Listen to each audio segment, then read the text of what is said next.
కందిగుంట వెంకట ప్రసాద్ అనే నేను శాసనసభ సభ్యులుగా ఎన్నికైనందున శాసనం ద్వారా నిర్మితమైన భారత రాజ్యాంగం పట్ల నిజమైన విశ్వాసం, విధేయత చూపుతానని, భారతదేశ సార్వభౌమాధికారాన్ని, సమగ్రతను కాపాడుతానని, నేను స్వీకరించబోయే కర్తవ్యాన్ని శ్రద్ధాశక్తులతో నిర్వహిస్తానని దైవసాక్షిగా ప్రమాణం చేస్తున్నాను. ఆంధ్రప్రదేశ్ శాసనసభ సభ్యుడినైన కందిగుంట వెంకట ప్రసాద్ అనే నేను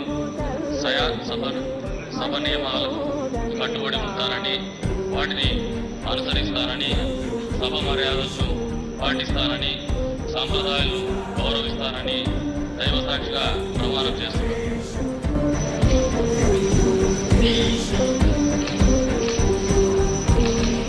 శ్రీ వెంకట్రావు యార్లగడ్డ.